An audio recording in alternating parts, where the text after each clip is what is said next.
चंद्रबाबू नायडू को लेकर यही कहानी है। चिराग पासवान की पार्टी, हालांकि चिराग जब से राजनीतिक तौर पर सक्रिय हुए तब से लगातार वो प्रधानमंत्री को खुद को हनुमान कहते हैं, लेकिन इनके पिता यानी रामविलास पासवान इस तरीके के राजनीति के माहिर नेता माने जाते थे। रामदास अठावले जैसे कई नेता इस तरीके के थे, लेकिन इन सब के बीच में महाराष्ट्र से कोई संकेत अगर है उसको समझने की कोशिश करेंगे। सर, क्या वाकई में अब देखिए शरद पवार ने जाहिर सी बात एक संकेत दिया कि सबको हम यूनाइट करने की कोशिश करेंगे, लेकिन खबर यह भी थी बीच में, हालांकि ये सूत्रों के हवाले से खबर थी कि हालात अगर ऐसे बनते हैं तो शिवसेना उद्धव गुट भी नरेंद्र मोदी का समर्थन कर सकता है। जी, ये बातें ये बिल्कुल, मतलब इस बात में कहीं से भी कोई दूर दूर तक कोई आसार ऐसे नजर नहीं आते, क्योंकि दोनों के बीच इतनी ज्यादा रस्साकशी हो चुकी है, इतनी ज्यादा चीजें बदल चुकी है कि अब जो है उसका संभव हो पाना मुश्किल है। देखिए, कोई भी पार्टी के जब दो धड़े होते हैं और उसके बाद जो है एक धड़ा जिसके ऊपर ईडी की कार्रवाई होती है, जिसके कई नेताओं को गिरफ्तार कर लिया जाता है। संजय राउत खुद जेल में रहे कई दिन,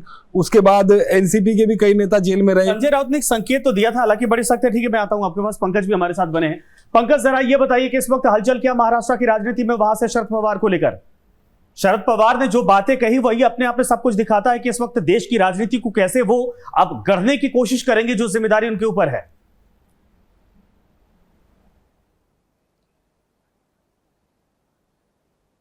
बिल्कुल, देखिए शरद पवार जो है वो अब शरद पवार पर सबकी नजर होगी।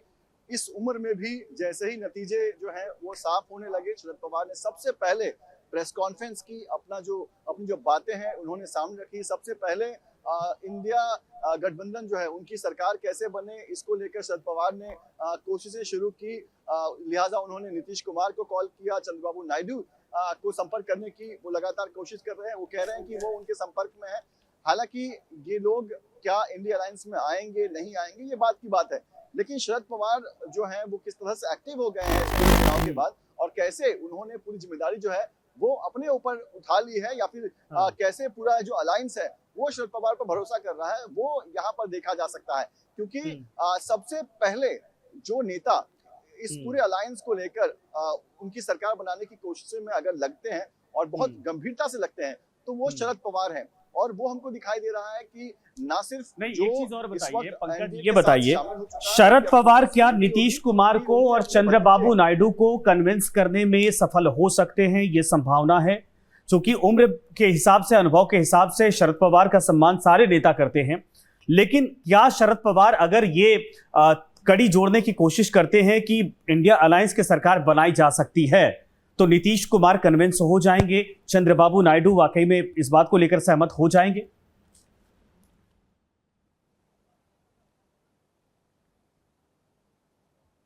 देखिए, बिल्कुल ये करने से पहले शरद पवार को ये साबित करना पड़ेगा कि नीतीश कुमार और चंद्रबाबू नायडू अगर इंडिया अलायंस का साथ देते हैं तो उनकी सरकार बन सकती है, जो कि फिलहाल दिखाई नहीं देता है।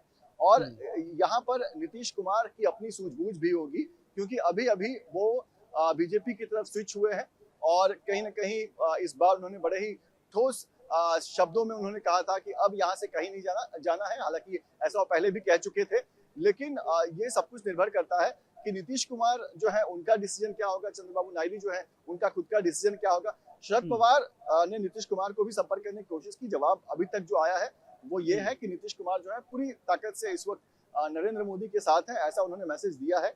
चंद्रबाबू नायडू से क्या बातचीत हुई है, ये भी समझना बहुत अहम हो जाता है कि अगर जीत हार की बात करें तो जीत तो एनडीए के कुनबे में ही है, फिर चाहे आंकड़ा कुछ भी ऊपर नीचे हो, लेकिन अभी भी अगर आंकड़े की बात करें 228 अगर इंडिया अलायंस के पास है, तो वहीं एनडीए के पास 296 का आंकड़ा है, यानी मेजोरिटी 272 का आंकड़ा वो पार कर चुके हैं। तो ऐसे में जीती हुई बाजी को छोड़कर दूसरी तरफ जाना क्या ये आसान है? और बात अगर नीतीश कुमार की करें तो उनकी तो महत्वाकांक्षाएं रहती हैं, लेकिन अगर दूसरी तरफ टीडीपी की बात करें तो यहाँ पर चंद्रबाबू नायडू जो है वो हमेशा ये देखा जाता है कि वो अपनी स्टेट तक ही रिस्ट्रिक्ट रहते हैं, वो ज्यादा नेशनल पॉलिटिक्स की तरफ रुझान उनका नहीं है, तो वहां पर कोई निजी महत्वाकांक्षाएं नहीं है। इसे समझना भी बहुत जो है वो जरूरी है कि क्या शरद पवार उन्हें कन्विंस कर पाएंगे या नहीं।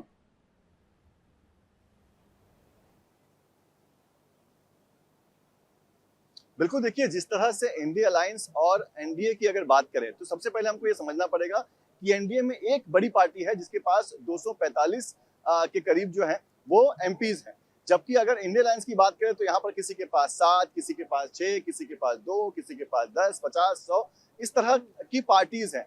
तो यहाँ पर आकर अगर आप अपनी डिमांड रखते हैं तो वहां पर आपको मुश्किलें हो सकती है, लेकिन अगर आप बीजेपी के साथ रहकर अपनी डिमांड रखते हैं तो शायद आपकी जरूरत जितनी इंडिया अलायंस को है उतनी आपकी जरूरत इस वक्त बीजेपी को भी है।